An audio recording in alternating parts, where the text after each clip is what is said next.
Okay, this is going to be a very quick video that will introduce the topic of the Palestine-Israeli conflict. It's aimed for those who have very little understanding about the conflict. So maybe you've watched on the news, you hear what's going on, but you don't know the long-term historical forces that have created such a situation that this came about. So this video is going to be just a quick explanation to some of the factors behind it. I will do in the future a much more thorough, in-depth, detailed video on some of these themes. But for now, basically, the region, which is Israel, or as the Palestinians would call it, Palestine today, is a part of the world in the Middle East, very small part of the world, which is claimed by both the Zionists or Jewish people who believe that Jews are a nationality that requires a state, and the Palestinians, who kind of the Arab-speaking people of that region prior to Zionism, where Jews sought to return and create the state of Israel. That, in a nutshell, is what this conflict is about. It's two groups claiming the land for themselves. Now, as far as the region goes, it's home to some of the oldest civilizations on earth. The city of Jericho, which is found in what is today Israel, Palestine, was one of the oldest cities. It can be dated back to 9,600 BCE, or 9,600 years before Christ, or 11,600 years ago from today. So very, very old place. Now, with archaeological evidence, we know that by the Bronze Age, about 3000 BCE to 1000 BCE, the region was occupied by a group of people known as the Canaanites. And then about 1,300 prior to the birth of Jesus, or about 3,300 years ago, that region, those Canaanites were invaded by the Jews, who began to conquer the region and create two states. And by about 1000 BCE, or 3,000 years ago, there are two Jewish states in the region, Judea and Israel. And the Jews had established these kingdoms. But now this period is also going to coincide with the rise of the Roman Empire. And during the rise of the Roman Empire, Rome obviously conquered a vast part of the Earth's surface area, North Africa, Southern Europe, and Western Asia, and created this very powerful empire. Now, the Romans were kind of liberal, for lack of a better term, when it came to allowing the conquered people to continue practicing their religions as they had done previously. But the monotheism of the Jews created a lot of clash with the Romans, especially when you have certain Roman emperors that would want to be seen as being deities themselves. This would create a lot of conflict, and there would be a series of exiles or attacks on the Jews, who would leave, and the Romans would destroy those kingdoms that they established, and that Jewish community, so to speak, would disperse throughout various parts of North Africa and Europe. And you can have the end of those Jewish kingdoms. Then, just to make the story more complicated, after the destruction of the Jewish kingdoms, as the Roman Empire continues to grow, the Roman Empire gets divided between East and West, and eventually Constantine becomes Roman Emperor, and the Roman Empire converts to Christianity. And when it does, then Jerusalem, which is in Israel, Palestine, becomes the center of Christianity within the Roman Empire. But then as time goes on, the Western Roman Empire will collapse, the Eastern Roman Empire will continue to flourish. But then by about the 7th century AD, so after Christ, a new religion is going to be established during the 600s. That will be the religion of Islam by Muhammad, which will start in the Arabian Peninsula and would spread. And Muslims would eventually conquer the region, Palestine. Now, the Romans named, after they destroyed the Jewish kingdoms, they named that region Palestine. It became a province of the Roman Empire. Now Muslims have gone in, the Arabic language spreads, the religion of Islam will spread, and the people there would convert to Islam. And that would be the situation. Now, I'm not going to go into the Crusades, but during the Crusades, the Christians would try to take control of that, because the region is claimed by three religions: Christianity, Judaism, and Islam. But a lot of conflict, etc. Eventually, we're going to talk about the rise of the Ottoman Empire. And in 1452, the Ottoman Empire had conquered Constantinople, put an end to the Byzantine Empire, and now the region of Palestine is ruled by the Ottomans. Now, this will be the situation that would exist when Zionism emerges. Now, as I said previously, from the time that the Romans had kind of kicked the Jews out of Israel, and they occupied various parts of Europe, they had always been kind of seen as outsiders by Christian Europe. And they played an important role in banking and finance because Christians would see it as a sin for a Christian to charge another Christian interest. And because of that, prior to the Enlightenment, Jews played a very important role in finance and in banking. But they were always victims of various anti-Jewish sentiment from time to time. The late 1800s, this is where this is going to become a major problem. It's also going to be the time where the Ottoman Empire, which is ruling over most of the Middle East, including Palestine, is going to be on its last leg, so to speak, because all empires, they start off very powerful, they conquer, but as the empire grows, it eventually becomes old and it usually gets weak and sick and starts to fragment. And this was the situation with the Ottoman Empire. This is about the time that Zionism is going to emerge. Now, Zionism is this idea that Judaism is not just a religion, but it's actually more like a nationality. So the Jews deserve a nation state. Now, one of the proponents of this concept of the Zionism is an individual named Theodor Herzl, and he came from the Austro-Hungarian Empire during the late 1800s, when nationalism was a very trendy issue, especially in Europe at this point in time. And you have an empire like the Austro-Hungarian Empire, which is made up of many different peoples who do not want to be part of it. It's breaking apart. Various groups want to assert their own nationalism and become nation states. Herzl is a Jew in here, and now obviously with the Croatians and Serbians, they can have a nation state because they live in a specific area, but with the Jews who are scattered throughout Europe, they need to find a place where they can create a nation state. And this is also a time where there's a lot of atrocities committed against Jews. Now, Jews have always been seen as second class in Christian Europe, various forms of discrimination. But in 1881, when Tsar Alexander II is assassinated in Russia, one of the conspirators behind the assassination was Jewish. And this led to pogroms against Jews in 1881 to 1882 in Russia. Very, very brutal violence against Jews.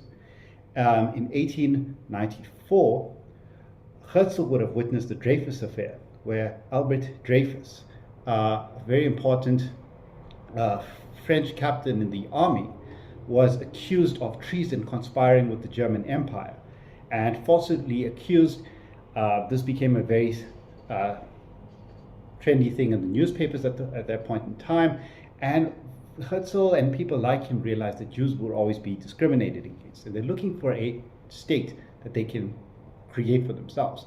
So he establishes this Zionist organization. In 1897 in Switzerland, there's a conference, and they're looking for an area that they can establish a Jewish state. The British offer to, as part in one of their colonies, Uganda, to create this Jewish state. There's also talk about Argentina, but Herzl and the other Zionists reject this, and they want to go back to their, what they regard as their homeland, where they were kicked out about 2,000 years ago by the Romans, and that would be Israel, where they want to return. Now, the Zionist movement gets a lot of financial backers who will donate money. They'll use that money to buy land from the Ottoman Empire. So the Ottoman Empire rules over this region which the Jews want to create as Israel. And most of the land is occupied by peasants. So the Palestinians, well, there's no state yet called Palestine, it's part of the Ottoman Empire, but the people who live there are mainly peasant farmers who don't actually own the land. Most of the landowners live in more affluent areas within the Ottoman Empire. So these Jewish organizations buy off the land, settle Jews, and kick out the peasants. That's all the Palestinians who are working on the land as peasants but don't own the land. This is creating a lot of antagonism, and Ottoman Empire slowly starts to introduce restrictions on Jewish settlement. Now, this is relatively small at this point in time until the First World War breaks out. Now, when the First World War breaks out, the Ottoman Empire ends up being on the Central Powers side. So they would fight along Germany and Austria-Hungary against Britain, France, and Russia. Later, Russia would fall out of the war and be replaced by the United States. Now, during this war, the primary objective is to win the war. So each side is looking at any way of undermining the enemy, weakening the enemy. And that includes Britain, who's trying to get rid of the Ottoman Empire.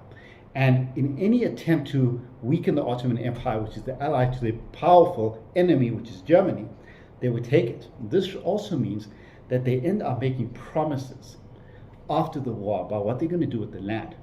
In 1950, they made an agreement with Sharif Hassan bin Ali, who was the Emir of Mecca, that if the Meccans or the Hashemites join the British war effort to undermine the Ottoman Empire, so the Ottoman Empire ruled over the Arabian Peninsula at this time, so if the Arabs foment revolution against the Ottomans and help weaken the Ottomans, then they will, after the war, give the Hashemite groups or the Emir of Mecca a pan-Arab state, which would include the region of Palestine. Now this is disputed because the treaty was a bit vague, but the Emir of Mecca at least believed that he would be promised a pan-Arab state which would include the region of Palestine.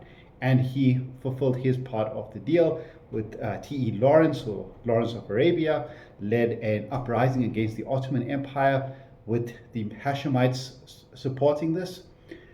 But in 1916, the following year, they made an agreement with the French. So Mark Sykes and Francois-Georges Picot signed what is known as the Sykes-Picot Agreement, of how the British and the French would divide the region up when the war came to an end, along with the Russians.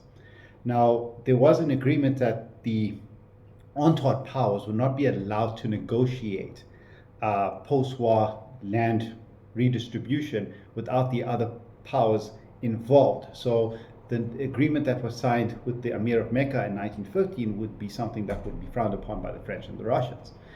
Then in 1917, the following year, Britain, to get as much support as they can, especially from wealthy Jewish bankers, they would sign the Balfour Declaration, where Arthur Balfour with Walter Rothschild would make this pledge that after the war they would facilitate Jewish relocation into the land of Israel. So in a long story short, during World War I, Britain made promises about what they would do to the region. A promise with the French that they would take the land and rule over it, with the French getting Syria and Lebanon. And they made an agreement with the Hashemites that they would have a pan-Arab state. And they made an agreement that with the Zionists that the Jews would facilitate relocation of Jewish people to a Jewish homeland in Palestine. Now, when the war came to an end, they now had to deal with these conflicting promises that they made. And what they did was, this would be known as the period in which Britain would rule over the Mandate of Palestine. And they ruled over it from the end of the First World War up until the Second World War, facilitating Jewish immigration to Palestine.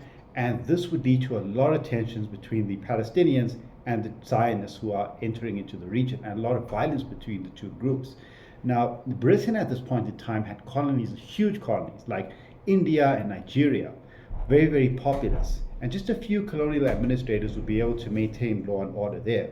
But a region as small as Palestine, with such a small population, it was actually very, very difficult. To put the British more effort to try and quell violence in this tiny little region than in their bigger colonies like Nigeria and India.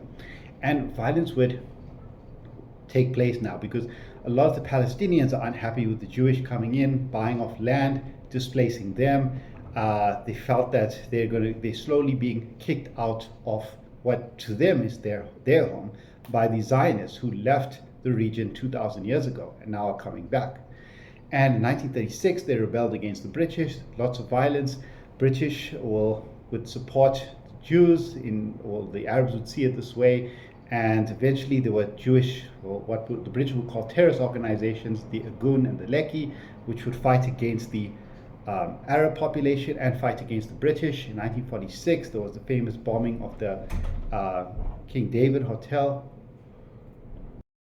Okay, but even before the bombing of the King David Hotel, this was already a huge mess for the British. And in 1936, they established the Peel Commission to try and remedy some situation. And the Peel Commission tried to come up with a sort of two-state solution, which at that stage was a more fairer reflection on the population. So it gave, it's a bit complicated, but it gave the Arab majority a larger proportion of the land than the Jewish minority. But nonetheless, it was rejected by the Palestinian Arab majority. And the Jewish who were not that happy with it were, on theory at least, happy with a proposed two-state solution. By the time that the Second World War took place, 1939 to 1945, the situation for Jews became much worse because obviously with the Holocaust and Hitler's persecution of Jews in both Germany and occupied areas during the Second World War, there was a lot of Jewish individuals who wanted to now come and settle in Israel. And the British decided to hand over the problem to the United Nations. And in 1947, the United Nations came up with their own two-state solution where they would create a state of Israel and a state of Palestine. Now the problem with this is at this stage, the Arab majority is about, both Christian Arabs and Muslim Arabs, is about 2/3 of the population, where the Jews are about 1/3 of the population. But the United Nations partition plan gave the Jews 55% of the land and the Arabs 44% of the land, which would obviously be a situation for a conflict. And many of the Palestinians rejected this, and there were outbreaks of violence between them and the various Jewish militias that existed. The Jews accepted this, and on the 14th of May 1948, they would declare their independence. The surrounding Arab countries decided to support the Palestinians, and you had this war that took place. Now, Israel would be surrounded by various Arab countries. But during this war, they actually did very, very well and defeated all the Arab countries. And during this war, this incident or event that will be known as the catastrophe or al-Nakba by the Palestinians, because they would be leaving their land, escaping violence, various reasons. Jews would be kicking them out of their homes. In some instances, they would be encouraged to leave, the idea that the Arabs would win and they would come back in. But nonetheless, once they left their homes during the violence, they would never be allowed to return. And this would create a huge, basically Palestinians being kicked out of their land, refugees almost. About 700,000 of them would be removed during this first war from 1947 to 1948. Now, at this stage, the Jews were not supported by the United States, but actually by the communist bloc. Czechoslovakia gave the Jews a lot of arms and ammunition. So even though they were disadvantaged in that they were fighting so many different Arab states at the same time, they had an advantage when it came to military equipment and military hardware. After the war was concluded, huge disaster for the Arabs. Egypt would control the Gaza Strip, Jordan would control the West Bank, Palestinians lost a lot, Israel solidified their state. Now in Egypt, which was one of the major Arab countries at this point in time, they were ruled by King Farouk, who was seen as a puppet regime, not someone who's necessarily, I mean, his ancestry would be dated back to the Ottomans, not Egyptian himself, and he would be overthrown, especially because of the disasters that the Egyptians faced during this war. And the new groups that would overthrow him, eventually Gamal Abdel Nasser would emerge as the leader of this new Egyptian movement. In 1956, he nationalized the Suez Canal in Egypt for a variety of reasons. And when he did this, Britain and France decided to invade and attack using Israel. And another war would break out in 1956. But this would be seen as a form of neo-colonialism. Both the United States and the Soviet Union would criticize France and Britain for behaving like they did during the colonial period. So it was a huge symbolic victory for Gamal Abdel Nasser, who's now seeing himself as the leader of the Arab world. In 1967, Egypt, Jordan, Syria signed a peace treaty. Sorry, not a peace treaty, but an alliance. And there was kind of the assumption that a war was going to break out against Israel. And Israel felt in a very vulnerable position. So they launched a preemptive war. And they managed to make huge successes during this 1967 war. It's known as the Six-Day War. They managed to destroy the Egyptian Air Force. Egypt had a very powerful Air Force, but while the planes were still parked, the Israelis managed to, with the surprise attack, annihilate Egypt's Air Force. And they did very well in this war. They captured a lot of territory, leading to a lot of resentment. In 1973, but by this stage, Gamal Abdel Nasser had passed away. He was replaced by Anwar Sadat. And Anwar Sadat would invade, and there would be another war between the Arabs and the Israeli, but this time they attacked on Yom Kippur, a religious festival for the Jewish, and they did very, very well initially, captured a lot of ground. But once again, with United States support, Israel would eventually win this war. But it was a war where both sides realized that they are vulnerable, and afterwards in 1978, Camp David Accords, peace treaty was signed. Anwar Sadat was seen as a sellout and he would be assassinated. Okay, so this is just some of the historical background surrounding the situation that is in Palestine and Israel today. Also other events is that the first Intifada took place from 1989 to 1993, the second in 2000 to 2005. Hamas, Fatah split up. These are some of the other events. But basically, during this period, if you look at a map of where Palestinians had once occupied, and you see the shrinking borders over time, this is why the situation is so contentious today, because Palestinians who had been removed from land that they have been living on, whether it was during the initial stages where the Zionists were buying off land from the landowners who lived in other parts of the Ottoman Empire, displacing the peasant population. Then in the 1947 to 1948 war, where they actually physically removed a lot of Palestinians, the land that Palestinians have been occupying has been shrinking and shrinking over the years. And I will, as I said, make a far more thorough, in-depth video looking at this conflict. But this was just a quick summary for people who just wanted to know what are some of the underlying causes behind this conflict. Thank you.